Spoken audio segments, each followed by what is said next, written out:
Olá pessoal, aqui é o professor Ricardo da disciplina de matemática. Esse vídeo é dedicado aos alunos do nono ano, certo? E o conteúdo desse vídeo vai ser a continuação do assunto de equação do segundo grau.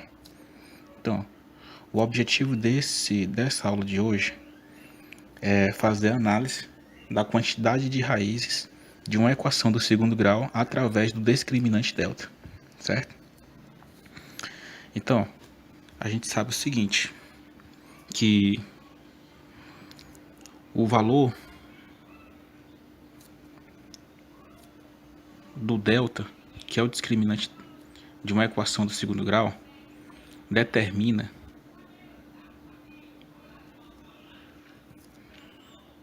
a existência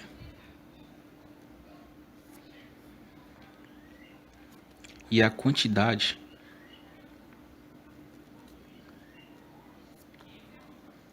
de raízes de uma equação. Nesse caso, é do segundo grau. Então é o seguinte, ó. A gente sabe que todo número real só pode ter três condições, certo? Como o delta é um número real, ele só vai ter três condições de existência. Ele pode ser um número positivo, um número negativo ou um número neutro, que no caso seria zero. Então,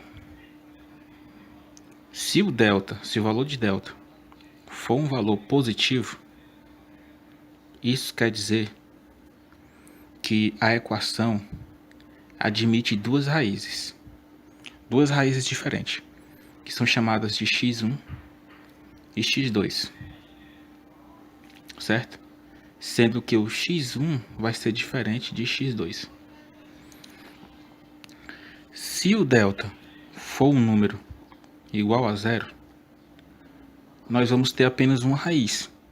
Ou em alguns casos, alguns livros dizem que é x1 e x2, sendo que o x1 é igual a x2. Nesse caso é apenas uma raiz, certo? Aqui são duas raízes e aqui é apenas uma raiz.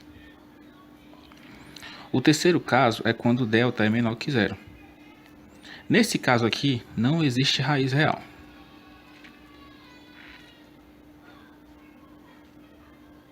Ou seja, é zero raiz.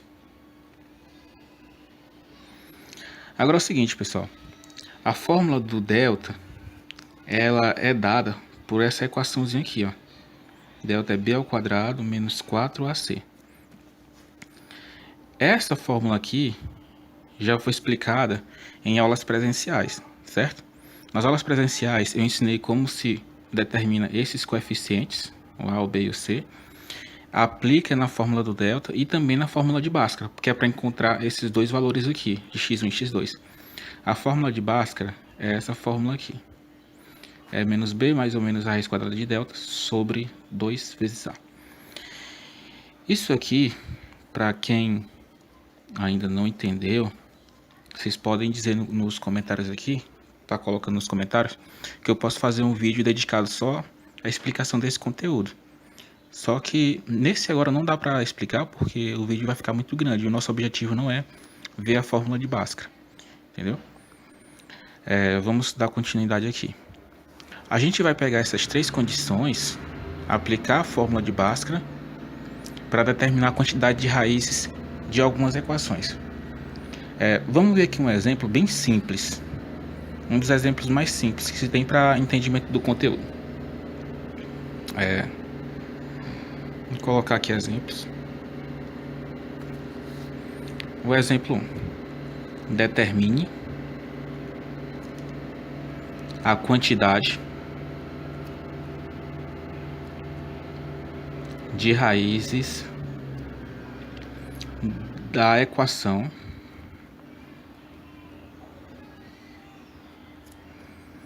é 3x ao quadrado menos 3x mais 3 igual a zero. E ainda mais, eu vou colocar, para facilitar mais ainda, eu vou colocar as alternativas. Vou colocar a alternativa A 0, a alternativa B 1, C 2, D eu vou colocar 3 e E vou colocar 4. Aí como é que a gente vai resolver essa questão aqui? Ó, é o seguinte. De cara a gente já pode eliminar duas alternativas. No caso seria essa aqui e essa aqui. Porque a gente sabe que toda equação do segundo grau só possui apenas duas raízes, né? Que é x1 e x2. Só são duas raízes. Então não pode ser 3 nem 4. Agora vamos ver se vai ser duas raízes, uma ou nenhuma. Certo? Então desses três itens aqui. Para isso, o primeiro passo que eu devo fazer é determinar os coeficientes, certo? Que foi assunto lá da parte introdutória de equação do segundo grau. Os coeficientes A, B e C.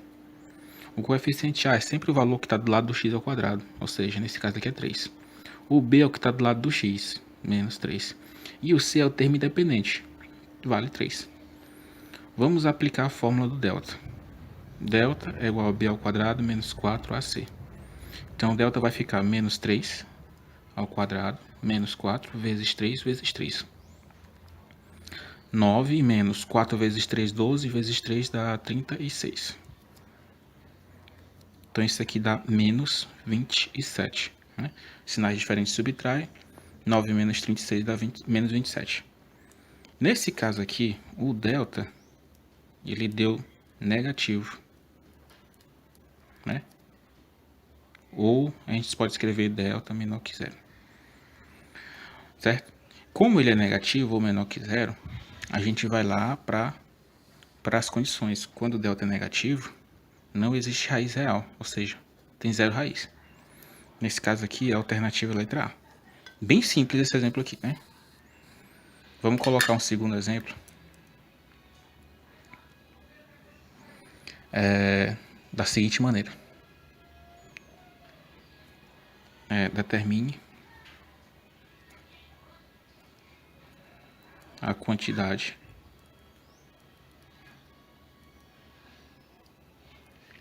de raízes das equações a seguir. Vamos colocar aqui letra A, B e C. Eu vou colocar três equações e eu vou deixar aqui esse exercício para vocês fazerem, certo? E aí fica até melhor para vocês treinarem. Depois que vocês fizerem esse exercício aqui, vocês vão para as atividades do livro. Se vocês não conseguirem resolver nenhum desses problemas aqui, vocês podem estar tirando dúvida no WhatsApp, viu? Pode mandar mensagem para mim.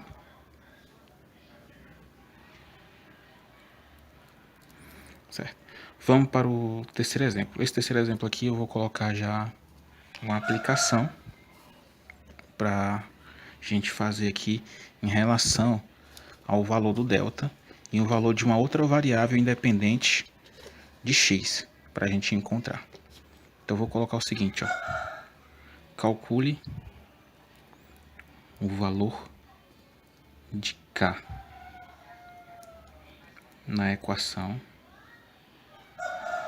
Eu vou botar a equação x ao quadrado menos 6x mais k igual a zero, de modo que letra A, de modo que a equação, dois pontos, não possua raiz. A letra B possui uma única raiz.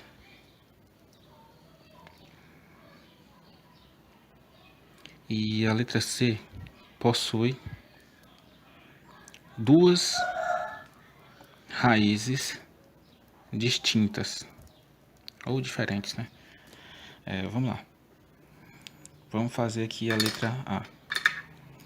A letra A, ele quer que não possua raiz, ou seja, ele quer que o delta seja menor que zero, certo? Você vem para cá para as condições, ó, não existe raiz, não possui raiz, o delta tem que ser menor que zero. Vamos lá. primeiro passo que a gente tem que fazer é determinar os coeficientes. O valor de A é 1. Não tem nenhum número aqui, ó, na frente é 1. O valor de B é menos 6 e o valor de C é K, certo? Que é o termo independente. Ó, repito mais uma vez, quem não sabe, quem ainda não aprendeu a determinar os coeficientes, vocês podem comentar aí que eu ensino, eu faço outro vídeo dedicado só à determinação de coeficientes, viu? Então vamos lá, o delta. Como o delta tem que ser menor que zero, a gente vai substituir os valores aqui do delta. Vai ficar menos 6 ao quadrado, menos 4 vezes 1 vezes k, menor que zero. Então vai ficar 36 menos 4k menor que zero. Vou passar esse valor para o outro lado, né? Vai ficar o seguinte, menos 4k menor que menos 36. O valor da variável está negativo. Não é interessante para a gente ter variáveis com valores negativos, né? Até porque eu quero o valor de k positivo. Mas não tem um menos aqui na frente. Então o que a gente faz? Para a gente trocar o valor da variável, o sinal da variável sempre se multiplica por menos 1, certo? Só que multiplica tudo. Então eu vou multiplicar tudo isso aqui por menos 1. Então vai ficar o seguinte. Vai ficar menos por menos dá mais, né? Então vai ficar 4k positivo. Quando se multiplica numa inequação, quando se multiplica o sinal de inequação por menos 1, também muda, troca. Aqui é menor que, né? Então vai ficar maior que 36. Então k maior que 36 por 4k maior que 9. Então isso quer dizer o quê? Que qualquer número maior que 9, que eu substituir aqui na equação, no valor de k, o delta vai ser negativo. Então se eu botar um 10 aqui, o delta vai ser negativo. Se eu botar 11, vai ser negativo. Se eu botar 15,6, vai ser negativo. Se eu botar um número menor, aí já é outra condição. Certo? Vamos lá. Outra coisa. Esse passo aqui de multiplicação por menos 1 aqui é assunto de sexto ou sétimo ano, viu?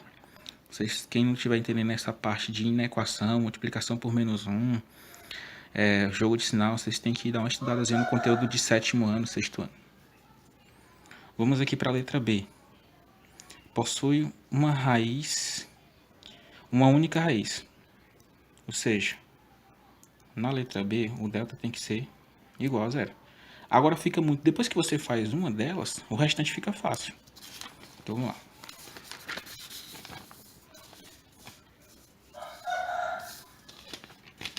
Delta igual a zero.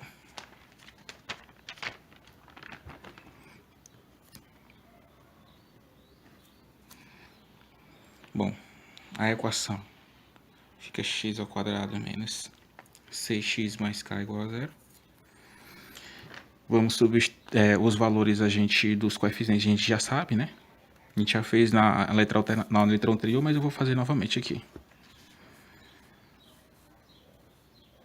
O A1, o B menos 6 e o CK. Então, como o delta é igual a zero, a gente coloca delta igual a zero, o valor de delta é b ao quadrado menos 4ac igual a zero. Então fica menos 6 ao quadrado menos 4 vezes 1 vezes k igual a zero. Então fica 36 menos 4k igual a zero.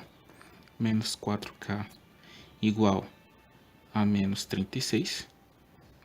Nesse caso aqui você não precisa multiplicar por menos 1, viu?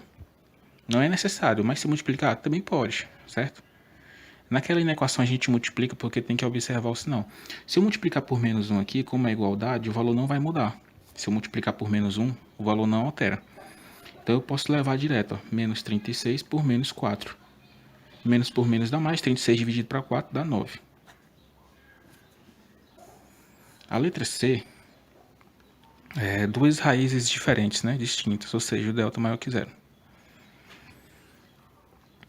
Nesse caso, eu vou já pegar desse passo aqui, ó. Vem aqui.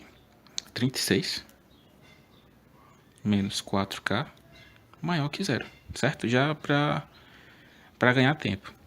Então fica menos 4k maior que menos 36. Aí, nesse caso aqui, é interessante você multiplicar por menos 1, porque tem um sinal de desigualdade, né? Então, quando multiplica por menos 1, tudo muda. Muda o sinal. A primeira coisa que tem que fazer é mudar o sinal, para não se confundir depois. Aqui vai ficar positivo, aqui vai ficar positivo. Então, K menor que 36 dividido para 4. Então, K menor que 9. Bem simples, né? Vocês vão fazer um exemplo, que eu vou deixar para vocês fazerem aqui também, semelhante a esse aqui que eu acabei de fazer, certo? No caso, vai ser o exemplo 4. Vocês podem estar fazendo o quinto exemplo, né? Similar ao quarto exemplo, para essa equação aqui, ó. 9x ao quadrado mais 12x mais 2m igual a zero, certo? Descobrir o valor de m. Ó, para facilitar, já vou destacar os coeficientes. O A é 9, o B é 12 e o C é 2m, certo? Vocês vão fazer o valor de delta e fazer as três análises e descobrir qual o valor de m para cada caso do valor de delta, certo? Vocês podem fazer, qualquer dúvida pode deixar aqui nos comentários.